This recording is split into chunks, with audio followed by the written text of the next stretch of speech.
ನಮಸ್ಕಾರ, welcome back to my YouTube channel. ಇವತ್ತು simple ಆಗಿ ಚಿಕನ್ ಚಾಪ್ಸ್ ಹೇಗೆ ಮಾಡೋದು ಅಂತ ಹೇಳ್ಕೊಡ್ತೀನಿ ಬನ್ನಿ. ಇದಕ್ಕೆ ನಾನು ಧನಿಯಾ, ಚಕ್ಕೆ, ಕಾಳುಮೆಣಸು, ಹಸಿರು ಮೆಣಸಿನ್ಕಾಯಿ, ಹುರ್ಗಡ್ಲೆ, ಶುಂಠಿ, ಬೆಳ್ಳುಳ್ಳಿ ಮತ್ತು ಒಂದು 2-3 ಲವಂಗ ತೊಗೊಂಡಿದ್ದೀನಿ. ಹಾಗೆ ಮೆಂತ್ಯ ಸೊಪ್ಪು, ಕೊತ್ತಂಬರಿ ಸೊಪ್ಪು, ಪುದೀನ ಸೊಪ್ಪು, ತೆಂಗಿನಕಾಯಿ, ಒಂದು ಪ್ಯಾನ್ ತಗೊಂಡು ಅದಕ್ಕೆ ಆಯಿಲ್ ಹಾಕಿ ಅದು ಬಿಸಿ ಆದಮೇಲೆ ಅದಕ್ಕೆ ಚಕ್ಕೆ, ಲವಂಗ, ಧನಿಯಾ, ಕಾಳುಮೆಣಸು,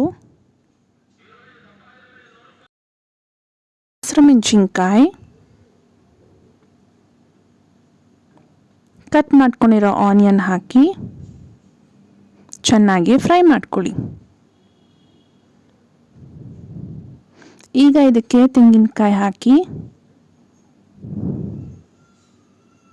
ಶುಂಠಿ,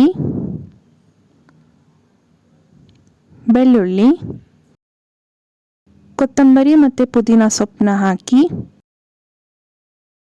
ಚೆನ್ನಾಗಿ 1-2 ಮಿನಿಟ್ಸ್ ಸ್ಲೋ ಫ್ಲೇಮಲ್ಲೇ ಕುಕ್ ಮಾಡ್ಕೊಳ್ಳಿ. ಈಗ ಇದಕ್ಕೆ ಹುರ್ಗಡ್ಲೆ ಹಾಕಿ ಫ್ರೈ ಮಾಡ್ಕೊಳ್ಳಿ. ಲಾಸ್ಟಲ್ಲಿ ಸ್ವಲ್ಪ ದಪ್ಪ ಉಪ್ಪನ್ನ ಹಾಕಿ ಮಿಕ್ಸ್ ಮಾಡಿ ಇದನ್ನು ಆರೋಕ್ಕೆ ಬಿಡಿ. ಇದು ಆರಿದ್ಮೇಲೆ ಇದನ್ನು ಮಿಕ್ಸಿಗೆ ಹಾಕಿ ಚೆನ್ನಾಗಿ ಗ್ರೈಂಡ್ ಮಾಡ್ಕೊಳ್ಳಿ. ನೋಡಿ, ಈ ಕನ್ಸಿಸ್ಟೆನ್ಸಿಲಿ ಇರಬೇಕು. ಈಗ ಒಂದು ಪ್ಯಾನ್ ತಗೊಂಡು ಅದಕ್ಕೆ ಆಯಿಲ್ ಹಾಕಿ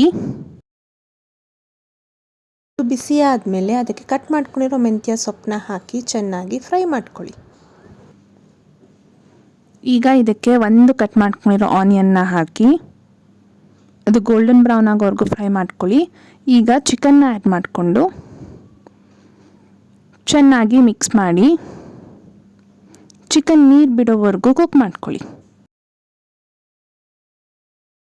ಇದಕ್ಕೆ ಒಂದು 1/2 ಸ್ಪೂನ್ ಅರಿಶಿನ, 1 ಸ್ಪೂನ್ ಪೆಪ್ಪರ್ ಪೌಡರ್ ಮತ್ತು ರುಚಿಗೆ ಬೇಕಾದಷ್ಟು ಉಪ್ಪನ್ನ ಹಾಕಿ ಚೆನ್ನಾಗಿ ಮಿಕ್ಸ್ ಮಾಡಿ ಚಿಕನ್ ಕುಕ್ ಆಗೋವರೆಗೂ ಕುಕ್ ಮಾಡ್ಕೊಳ್ಳಿ. 10 to 15 ಮಿನಿಟ್ಸ್ ಚಿಕನ್ ನೀರು ಬಿಡೋವರೆಗೂ ಚೆನ್ನಾಗಿ ಕುಕ್ ಆಗಬೇಕು.